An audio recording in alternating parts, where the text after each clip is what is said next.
Bonsoir à tous, bonsoir à ceux qui nous rejoignent pour le second débat de la soirée consacré aux élections départementales. Et cette fois-ci, c'est gros plan sur le territoire de Belfort. Un débat de 52 minutes qui va vous permettre de comprendre les enjeux de ces départements et les projets des uns et des autres. Ce département de 140 000 habitants est découpé en 9 cantons. Chaque canton élira un binôme, un homme et une femme, et les 18 conseillers départementaux éliront à leur tour un président ou une présidente. Actuellement, c'est la droite qui est majoritaire dans le territoire de Belfort, et c'est Florian Bouquet des Républicains qui en est le président depuis 2015. 2015, c'est le dernier scrutin des départementales et le département a basculé de gauche à droite.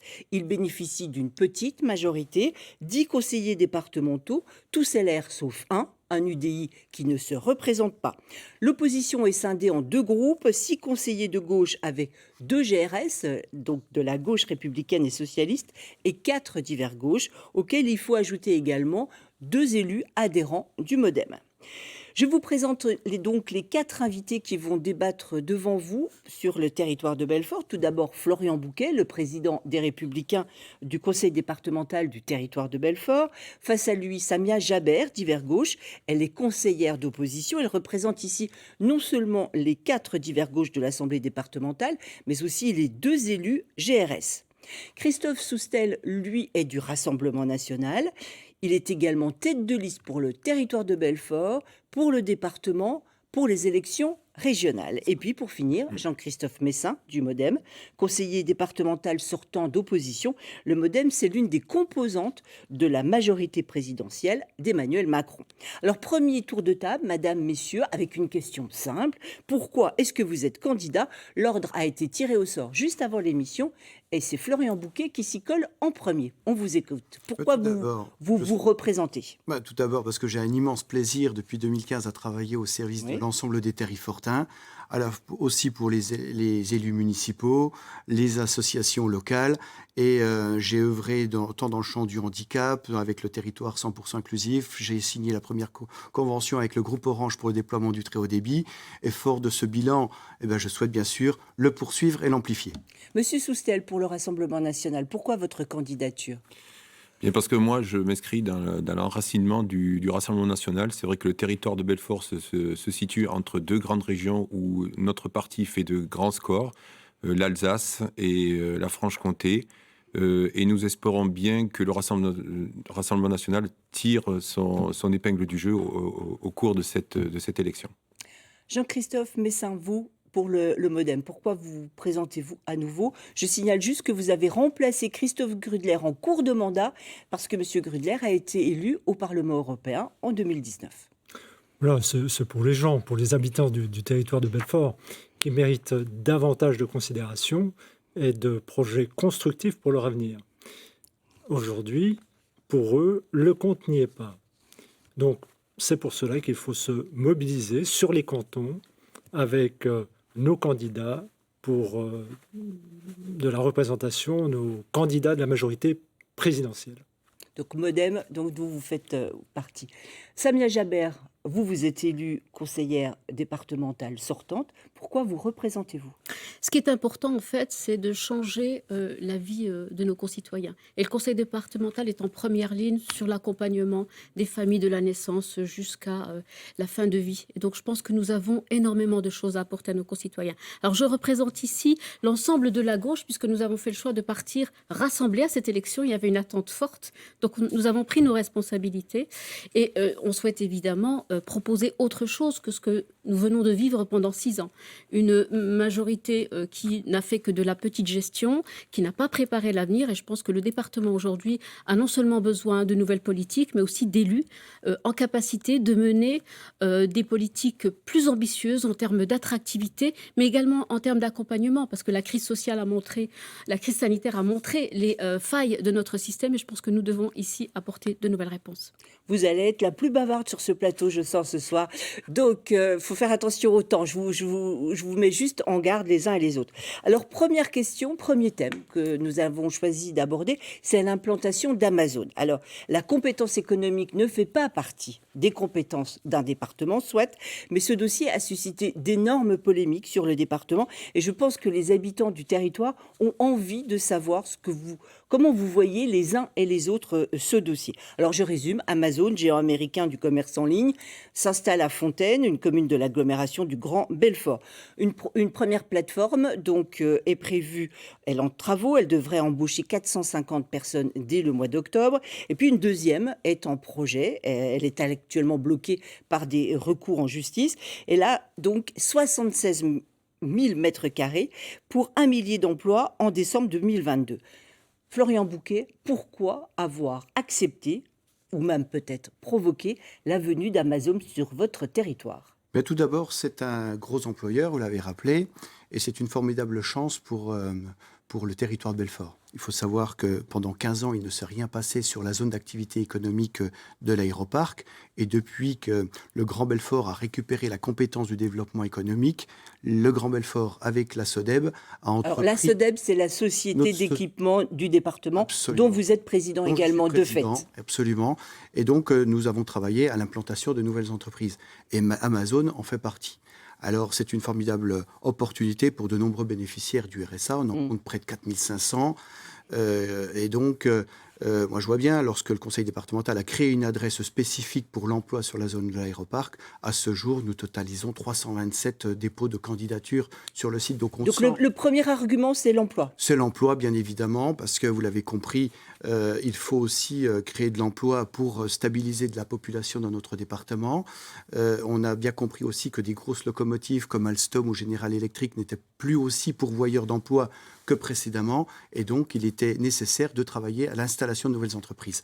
Et il y a Amazon, avec les deux unités que vous avez évoquées, la première, celle de livraison au dernier kilomètre, la grosse unité de 76 000 m². Il y a d'autres implantations encore sur le secteur. On a Isti, on a... On va déjà parler d'Amazon, on va faire un premier tour de table pour savoir ce que vous pensez les uns et les autres de ce projet. Samia Jaber. Nous ne sommes pas contre l'emploi, mais nous préférons défendre l'emploi de General Electric que l'implantation d'Amazon. Alors, sur Amazon, pour vous, c'est incompatible. On ne peut pas faire les deux en même temps. C'est un problème de priorité. Nous considérons que sur General Electric, M. Bouquet et M. Messol ne se sont pas assez battus et n'ont pas joué leur rôle, justement. On va en parler après. Restons sur Amazon. Sur Amazon uniquement, ce que nous avons dénoncé, c'est le déni de démocratie. Lors du débat des municipales, j'ai ici même dit à M. Meslot qu'il fallait qu'il dise aux Belfortins que c'était Amazon qui s'installait. Il a été dans le refus et on a fait en sorte de cacher aux Belfortins. Nous considérons que c'est un sujet.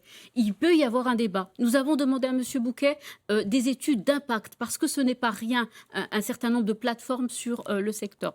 Et d'autre part, nous avons demandé à M. Bouquet d'organiser un référendum. Quand est-ce que l'avis de nos concitoyens va être demandé sur ce dossier? Les deux nous ont été refusés. Donc nous avons dénoncé d'abord le déni de démocratie. Et puis, en tous les cas, ce que je souhaite dire, moi, sur Amazon, c'est que nous, au pouvoir, nous traiterons le dossier différemment, nous lancerons les études d'impact et nous remettrons le citoyen au cœur des politiques locales et de la décision. Oui, mais imaginons que vous êtes présidente, vous ne pouvez pas... empêcher la venue d'Amazon, c'est pas possible. Si les choses sont bouclées, non, mais il y a des études d'impact qui doivent être faites. Aujourd'hui, on n'a pas du tout pensé à l'impact écologique et économique de cette implantation. Monsieur Soustel, pour le Rassemblement national, quelle est votre vision de ce dossier? Donc je ne vais pas être aussi disert que mes Mais si, vous avez le même temps de parole, ne vous inquiétez pas. D'accord, ok, mais bon. Sur Amazon. Oui, sur Amazon, on est bien d'accord. Sur Amazon, donc nous faisons pas partie de la mandature sortante, donc nous n'avons pas été conviés à l'analyse du dossier, donc nous voyons ça un peu de loin, malheureusement. Donc on va avoir simplement des notions de principe. Moi, je dois dire Mais justement, oui. Vous vous plaignez d'être trop loin du dossier. Oui. Un référendum proposé par la gauche, ça vous dit ou pas? Mais pourquoi pas? Nous, on pourrait très bien, il y a comme ça des choses, on ne va pas se refuser, ce genre de choses. Je pense qu'effectivement, quand on vit dans un département, un territoire, un beau département comme le territoire de Belfort, effectivement, on est là pour y travailler, mais on est là pour y vivre. Et y vivre, ça veut dire c'est de prendre en compte aussi les aspirations des gens qui y vivent autour. Donc il faut aussi prendre en compte leurs désirs. Alors nous ne sommes pas contre l'emploi, évidemment. Amazon a des qualités, mais il peut aussi avoir des défauts. Et tout ça, il faut correctement C'est quoi les étudier. défauts? C'est, d'après ce que j'ai compris du dossier, c'est quand même on va avoir, donc c'est une plateforme dans laquelle il va y avoir des camions qui vont rouler.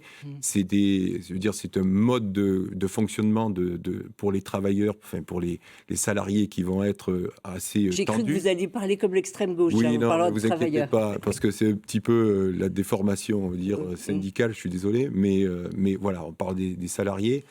Et effectivement, il y a des choses on ne peut pas forcément accepter tout et n'importe quoi. Et on dit qu'un emploi créé chez Amazon, c'est 2 emplois supprimés dans le commerce local. Oui. Je pensais que vous alliez me donner ça comme je pourrais argument. dire, mais comme je n'ai pas étudié la chose, donc je ne peux pas avancer des arguments. Et c'est... Voilà. Et on va demander à Monsieur Messin, Amazon, pour ou contre? La réponse est plutôt de l'ordre de la réflexion que pour ou contre. Et la réflexion, en tant que conseiller départemental sortant, il n'y en a pas eu. Et M. Bouquet a fait donc cavalier seul. Il a même infantilisé la commission départementale et ça a choqué tout le monde. Et on est tous d'un commun accord pour ce constat. Alors, Amazon, c'est extrêmement difficile. On a tous compris que ce silence était un deal qui avait été passé avec le conseil départemental. On a tous compris que Amazon, ce sont des emplois qui sont étendus sur un large terrain foncier et le rapport emploi et occupation au sol est très mauvais. Ça, on l'a compris. On a compris que, bien sûr, que vaut mieux avoir Amazon dans notre giron, dans notre département, qu'à 20 km, nous sommes d'accord. Mais ce qui est regrettable, c'est qu'il n'y a vraiment pas eu de réflexion. Et c'est à l'image de ce fonctionnement départemental où il n'y a jamais eu de commission de travail. Moi, j'aurais pu pointer des choses extrêmement simples sur l'implantation de l'économie. Et ce qu'il faut, c'est avant tout penser aussi aux autres, au principe d'équité. Si vous donnez 1 million à Amazon, il faut aussi penser à tous les commerçants, aux artisans. Il faut aussi redistribuer à droite ce que vous donnez à gauche. Donc, et ce que vous craignez aussi, c'est que les terrains là qui sont utilisés par Amazon ne pourront pas être utilisés par d'autres entreprises. C'est ça aussi que vous craignez. C'est une évidence. Et là, c'est dans la réflexion démocratique, sans querelle de clocher, qu'on peut arriver à des évidences. Si demain, un employeur, un industriel veut s'implanter sur les départements, on ne lui aura pas fait le tapis rouge. Et on n'aura plus de foncier, dit Madame Jabert. Coincé en foncier. En tout cas, nous n'aurons pas anticipé et notre attractivité aurait été mauvaise.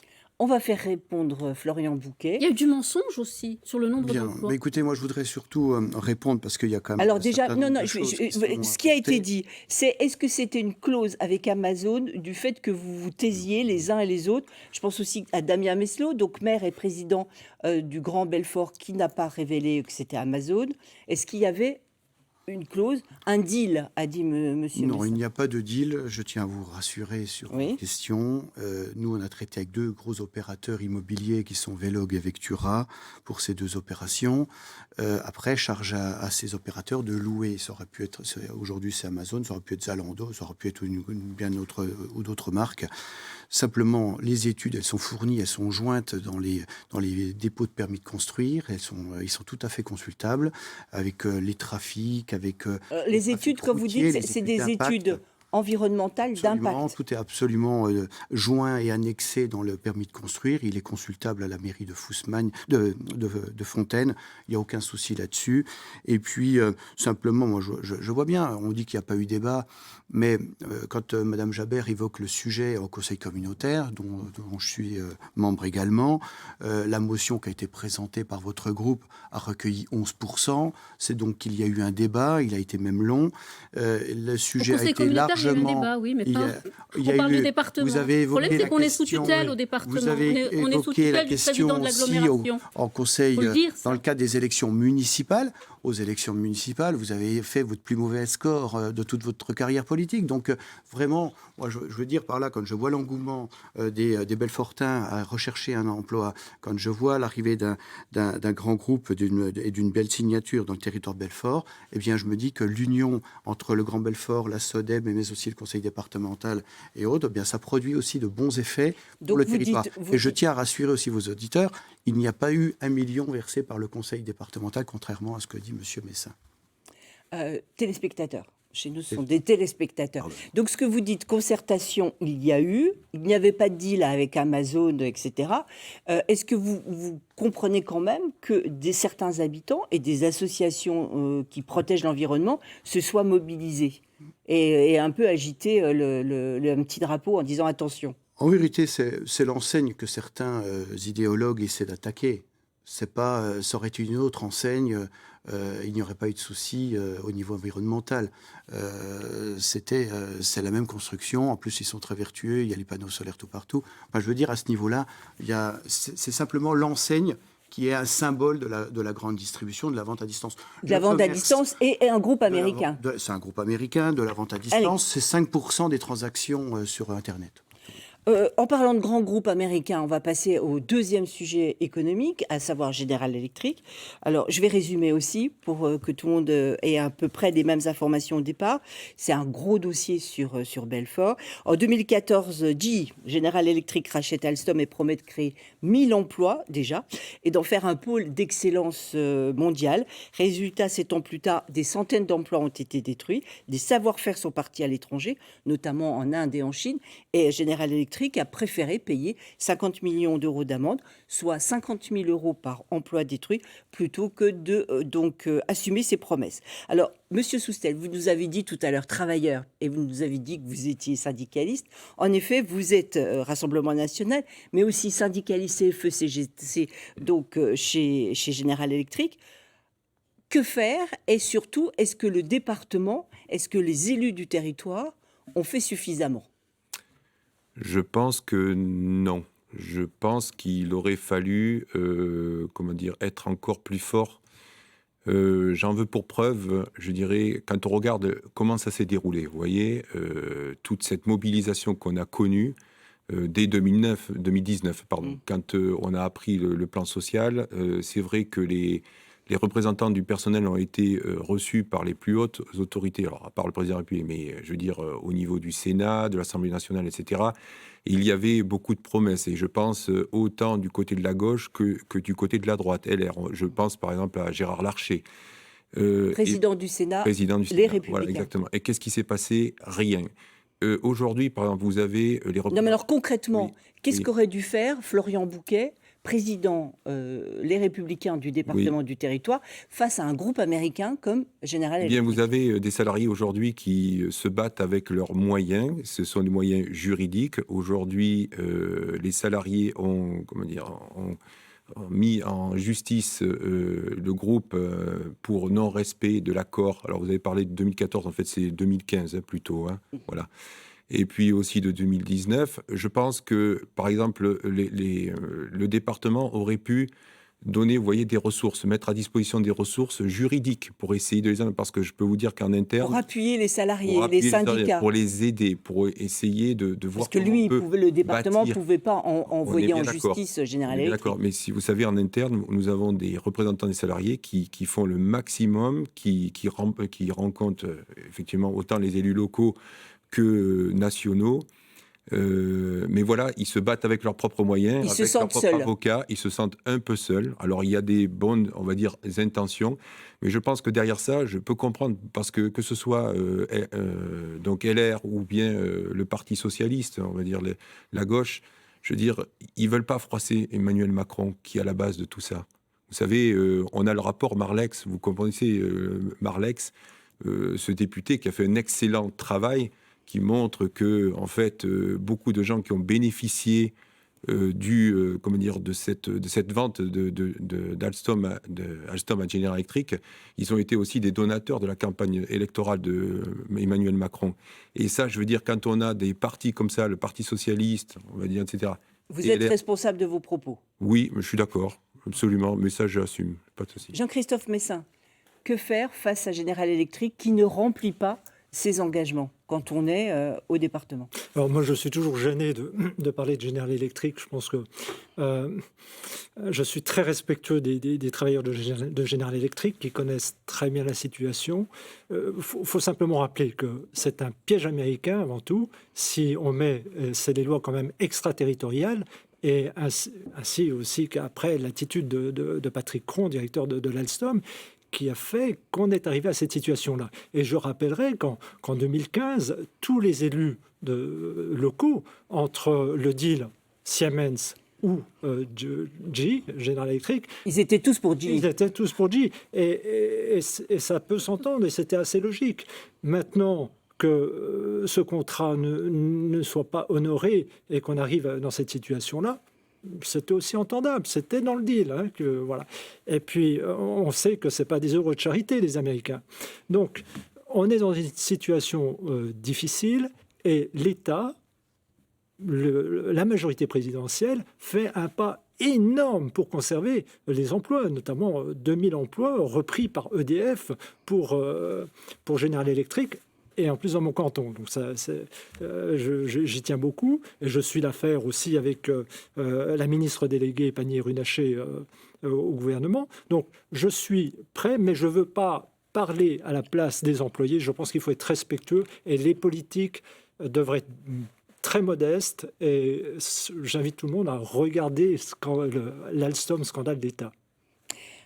Samia Jaber, vous en dites quoi, vous, de l'action du département par rapport à General Electric? Alors moi, je suis un petit peu en opposition par rapport aux 3 interventions. Je pense qu'au contraire, les élus peuvent et doivent faire. Sur ce dossier, je suis assez amère parce que M. Bouquet et M. Messeau n'ont pas fait ce qu'ils devaient faire. Alors, ça ne suffit pas d'écrire au ministre, ça ne suffit pas d'appeler les Belfortins à la manifestation. L'État est comptable des engagements qui ont été pris par General Electric. L'État était autour de la table. Et dès 2019, j'ai demandé à M. Bouquet et à M. Messeau de faire le rapport de force avec l'État. Nous ne pouvons pas, en effet, mettre en justice General Electric. Par contre, nous pouvons mettre en place un rapport de force avec l'État et nous pouvons appeler l'État à sa responsabilité par rapport à un territoire et des emplois que nous devons défendre. Et dès le départ, j'avais dit il faut absolument accompagner l'intersyndicale dans la plainte qu'elle allait déposer, notamment auprès de l'État qui ne faisait pas ce qu'il devait faire. Je vous le rappelle que Stéphane Le Foll, au moment de la signature du rachat, a dit « l'État est comptable et nous suivrons le respect des engagements ». Rien n'a été fait par le gouvernement Macron, mais ce que je constate, c'est que localement, nos élus ont, dans un premier temps, accompagné General Electric dans leur communication officielle, et ça nous l'avons regretté et dénoncé à plusieurs reprises, et d'autre part, ont laissé les choses se passer en spectateur. Et je crois que là, ça a été un des éléments les plus négatifs du bilan de M. Bouquet et de M. Messeau. Alors, vous associez toujours Damien Messeau, je le rappelle, qui est donc maire de la ville de Belfort et président du Grand Belfort, de la communauté d'agglomération, Damien Messeau, qui auparavant était député du territoire et qui est bien sûr les Républicains. 1 minute pour répondre, Florian Bouquet, sur General Electric. Et puis, surtout, ce que je voudrais vous dire quand même, selon les derniers chiffres officiels du chômage au 4e trimestre 2020, donc il y a 6 mois, votre département est le plus touché par le chômage en Bourgogne-Franche-Comté. Je pense que ce chiffre, je ne vous l'apprends pas. 8,6% de la population active est sans emploi chez vous. Vous vous sentez un peu ou beaucoup responsable?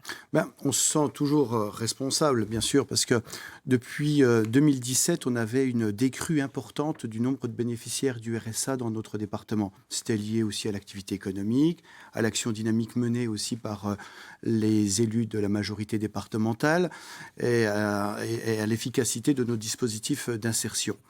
Et c'est vrai que la crise Covid nous a frappé durement. Elle a frappé durement aussi tous les intérimaires. Mais tout le monde a été frappé. Ceux qui ont été, mais plus encore dans le territoire de Belfort où l'industrie l'industrie de production est très fortement présente.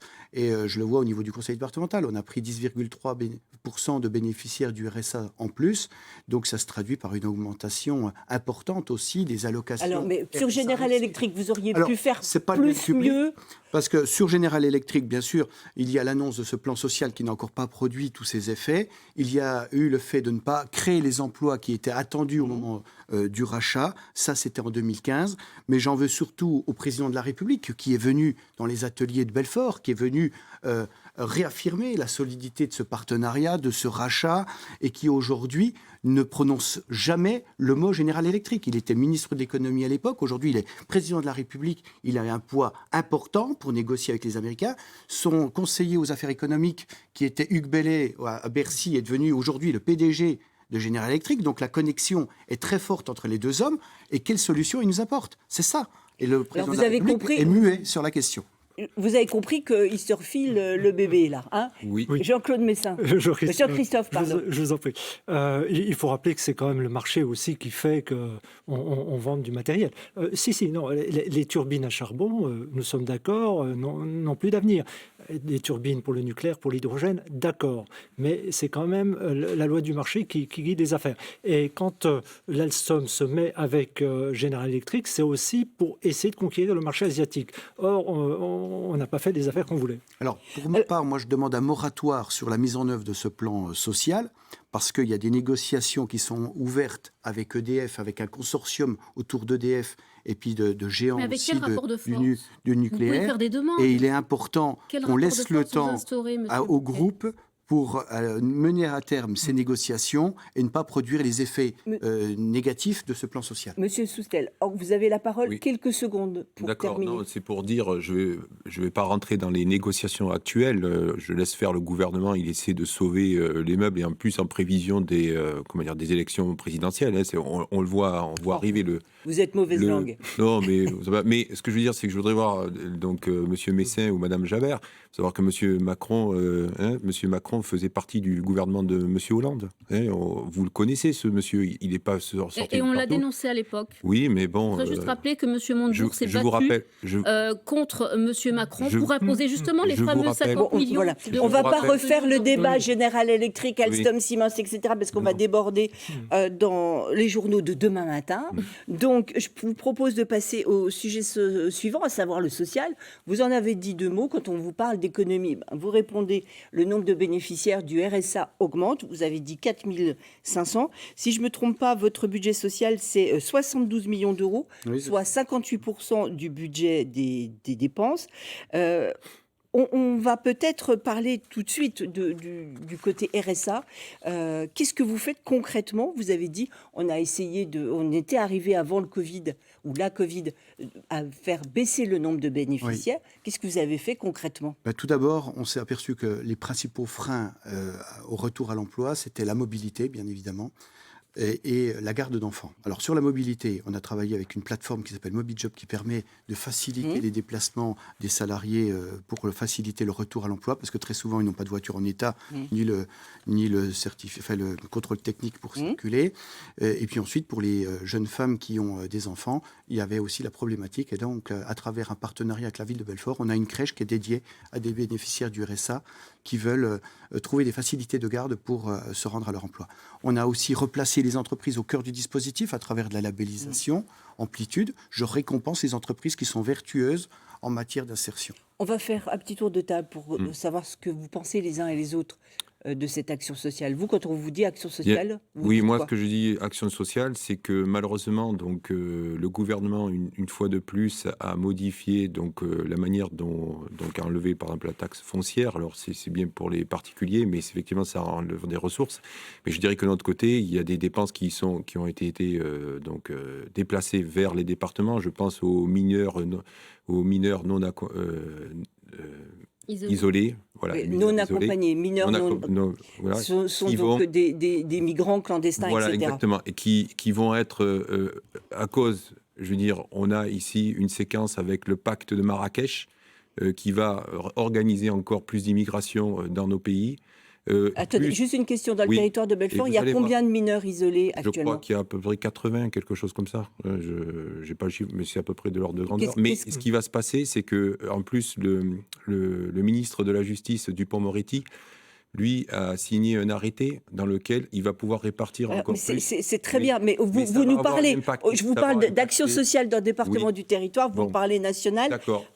Qu'est-ce que vous voulez faire? Ressources, on est d'accord. Oui, la taxe foncière qui a été abandonnée pour les départements. Alors c'est vrai que nous, ce qu'on veut, c'est qu'on voudrait, si on était aux affaires, c'était proposer d'abord des actions pour nos pauvres. Hein. Je crois que c'est important et je pense qu'il faut développer les filières locales. Vous voyez, ça c'est important. Donner la possibilité de trouver un emploi. Donc on parlait d'Amazon, mais il y a d'autres manières de faire. Donc développer le localisme, on peut trouver par exemple donner à ces gens... Le localisme, c'est les circuits courts, c'est les circuits notamment courts. en agriculture. Exactement. Donc je pense que ça, le département peut proposer et peut inciter à développer ce genre de... Monsieur Messin, quand on vous dit action sociale, vous répondez quoi? Je réponds qu'on essaie de faire pour le mieux, sachant que les recettes diminuent, les dépenses augmentent. C'est vraiment un jeu d'équilibriste difficile. Donc, il reste peu de leviers. Le levier principal, bien sûr, c'est la prospérité économique. C'est par là qu'on peut rétablir les choses. Mais il y a un autre levier, c'est bien sûr l'optimisation de la dépense. C'est d'essayer d'améliorer pour la proximité, par exemple. Il y a un point d'accueil solidarité qui va disparaître sur Belfort. C'est peut-être dommage. C'est peut-être pas dans ce chemin-là qu'il faut s'engager. Et puis, il y a aussi, on peut peut-être redéployer certains moyens humains. Peut-être qu'il y a des gens qui sont aussi un peu sous pression et qui se reconnaissent dans le travail social. C'est extrêmement difficile. Et puis autrement, je pense que honnêtement, il faut faire pour le mieux, que M. Bouquet a fait pas mal, mais je suis persuadé qu'on peut faire beaucoup mieux. Samia Jaber, votre regard à vous sur l'action sociale de... Pour qu'il y ait moins M. Bouquet. de bénéficiaires de RSA, il faut de l'emploi. Et je pense qu'en la matière, on n'a pas investi assez pendant ces 6 années sur notamment les projets structurants qui permettent justement le soutien à l'économie locale.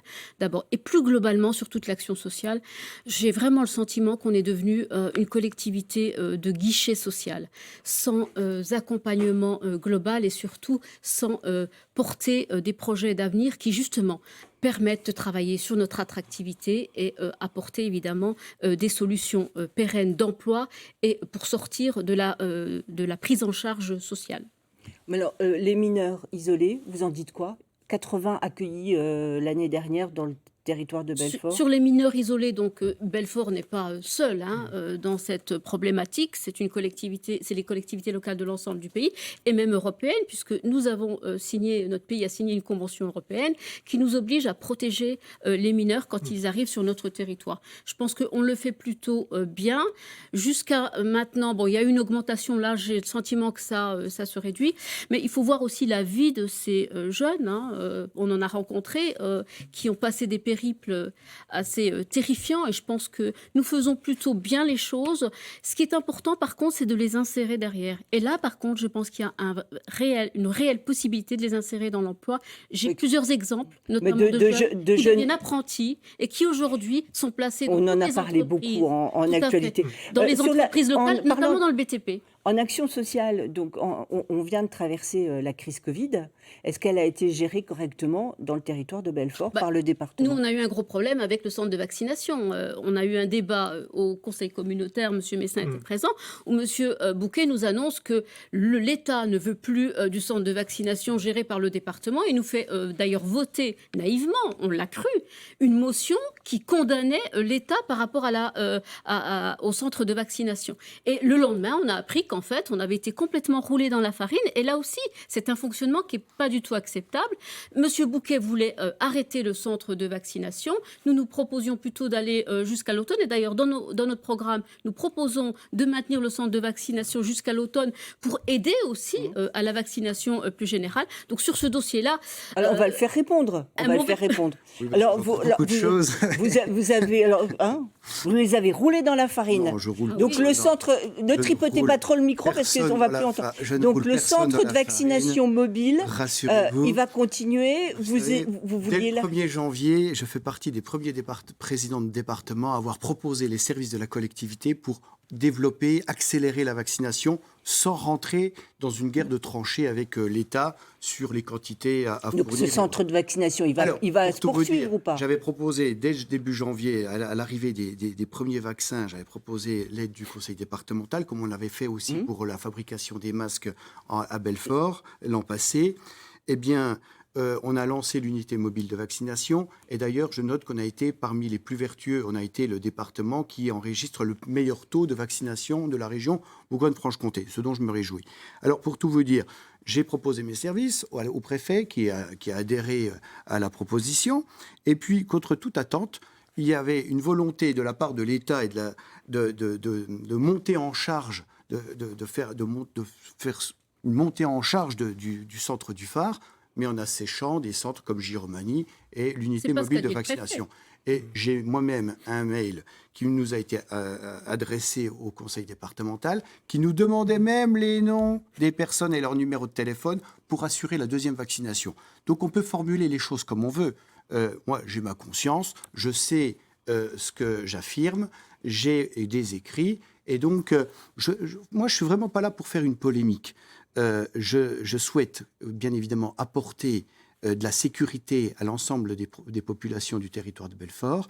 L'unité mobile a permis de vacciner des personnes à moins de 5 km de chez elles. J'ai permis aux auxiliaires de vie d'accompagner les personnes bénéficiaires des services des auxiliaires de vie de se rendre à l'unité mobile, et c'est le conseil départemental qui prenait en charge la totalité de l'heure de prestation. Je voudrais juste, pendant qu'on est toujours dans le dossier social, parler d'une chose. Vous avez eu un EHPAD qui a connu une énorme crise, c'est la Rosemontoise. Alors, monsieur Messin ne prendra pas part à cette discussion parce que c'est lui-même qui est médecin à l'intérieur de cet EHPAD.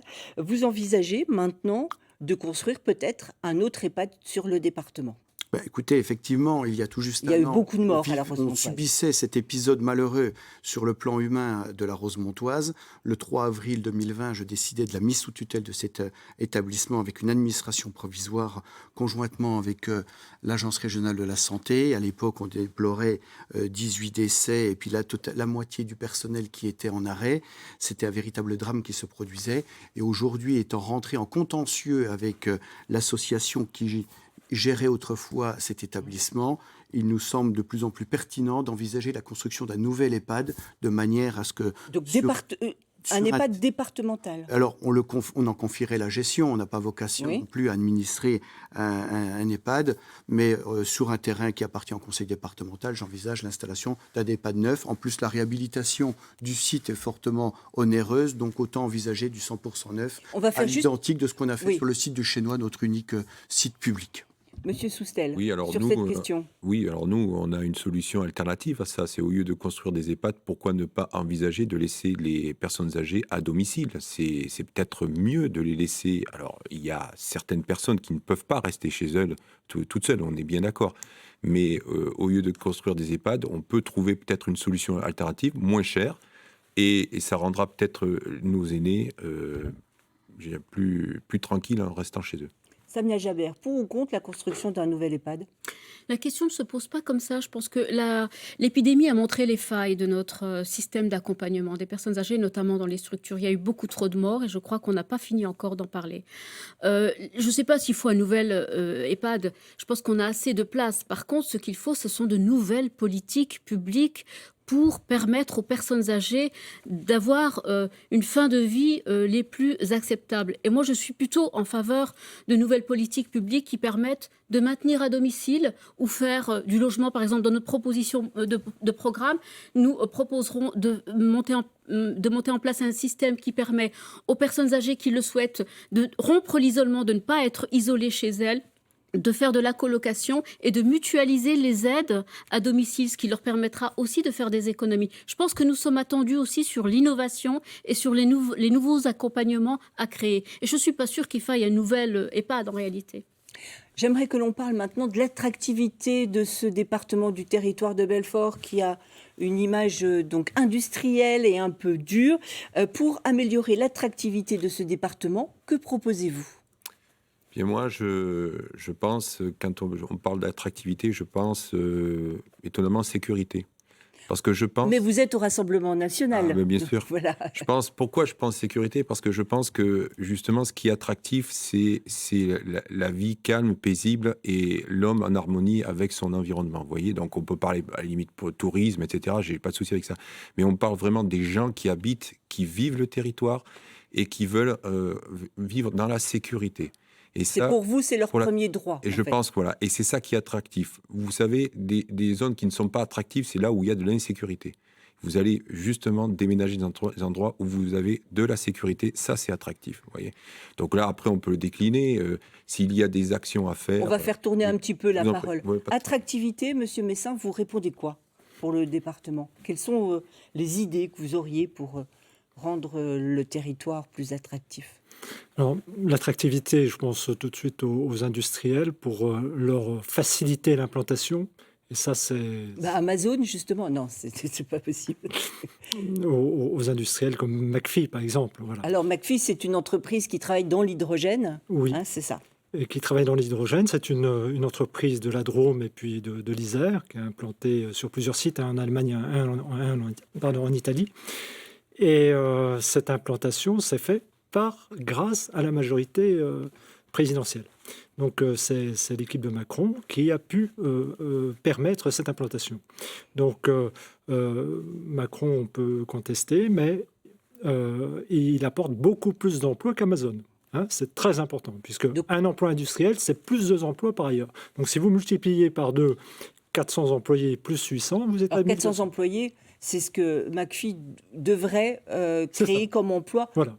à terme. Voilà. Samia Autrement, pour l'attractivité, c'est aussi, je pense, beaucoup au tourisme. Le tourisme n'est pas suffisamment développé. On a un territoire singulièrement bien pourvu. En tout cas, le massif vosgien n'est pas encore assez bien développé. Et il y a vraiment beaucoup de choses à faire pour faire un pass touristique, etc. Il y a la maison de l'environnement qui serait à redéfinir dans ses fonctions. Samia Jaber, attractivité. Bon, je pense que notre département n'a pas fini justement de montrer qu'il est un territoire attractif. On a vécu jusque-là sur des grandes industries et nous avons une carte à jouer. Le problème, c'est qu'aujourd'hui, nous n'avons pas d'identité. Je pense qu'il faut d'urgence créer cette identité d'un territoire industriel avec de formidables compétences, avec une université, avec des laboratoires de recherche. Et je pense que la question de l'hydrogène est un des éléments de notre future identité. Il faut évidemment la construire le plus rapidement possible pour sortir notre épingle du jeu et commencer à compter, que Belfort compte à l'échelle européenne. Je pense que là, nous avons de formidables atouts au niveau de l'énergie, entre le transport, l'énergie. Nous avons tout pour réussir. Sauf qu'aujourd'hui, on n'a pas fait grand-chose depuis 6 ans. Florian Bouquet, la parole est à la Défense. Tout simplement. Changer l'image. Rappeler que on attire de nombreuses entreprises. Hein. On voit bien la zone de l'aéroparc de Fontaine. Aujourd'hui, elle est pleine parce qu'on a encore une grosse annonce à faire. Et, dites-nous donc, pendant que vous êtes là. Non, mais Non. Vous avez le sens du suspense. Il faut semer tous les jours et puis ensuite on récolte les fruits. On a annoncé Amazon récemment et on a annoncé McPhee encore plus récemment.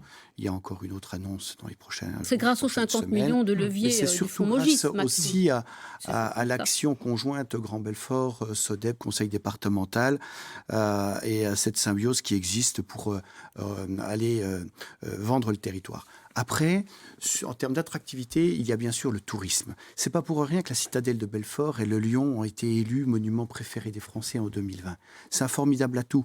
Dans le territoire de Belfort, c'est une mini-France. On trouve de tout, de la forêt, de l'eau, des pistes cyclables. On trouve de l'activité pêche, l'activité vélo.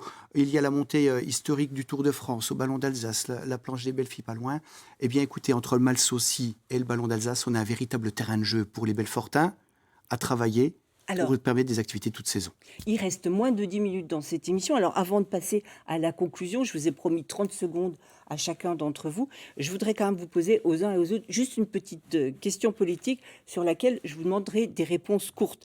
Christophe Soustelle, donc, le Rassemblement national est en difficulté au niveau régional et dans votre département. Julien Audoul, la tête de liste pour les régionales, est en pleine polémique, en pleine tourmente. Vous avez dû changer de tête de liste pour les élections régionales dans le territoire. Est-ce que vous pensez que ça aura un impact sur les élections départementales, du fait en plus que vous ne présentez que vous présentez des candidats que 2 cantons sur 9? Oui. Non, je pense pas. Je pense que ces polémiques vont glisser comme l'eau sur les plumes d'un canard et plus rien n'y paraîtra. Je pense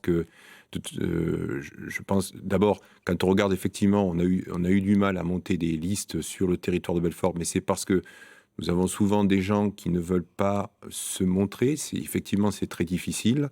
C'est ça, sinon nous avons des scores très très importants et je pense que Julien Audoul va gagner la région. Monsieur Messin, donc comme je le rappelle, hein, vous êtes du MoDem, et le MoDem appartient à la majorité présidentielle. Alors le MoDem, quelquefois, dans les départements, il est avec la majorité de droite, quelquefois à la majorité de gauche. Vous habitez où, en fait ? On est centriste et on est pour le bon sens. On est là où les querelles de clocher et les chapelles n'ont pas lieu. On est pour l'attractivité. On est pour la prospérité économique, le bien commun. Non, mais centriste, ça ne veut public. pas dire opportuniste. Un coup, je penche d'un côté, un coup, je penche de l'autre en fonction des circonstances. Alors, l'opportunisme, honnêtement, c'est pour être élu. Et tant qu'il y aura des élections, il y aura des opportunistes. Et si vous voulez que votre voix, si vous voulez que votre discours passe, vous êtes obligé de passer par là. C'est une obligation. Moi, je propose mon bon sens, je propose un espace démocratique et je propose qu'on se réunisse pour collégialement trouver des bonnes réponses. Alors j'ai posé la question à Monsieur Messin, où habitez-vous ? Je vous pose la même. Vous êtes une ancienne du MDC, le mouvement de Chevènement, vous êtes une ancienne du PS, maintenant vous êtes divers gauche. Politiquement, vous habitez où ?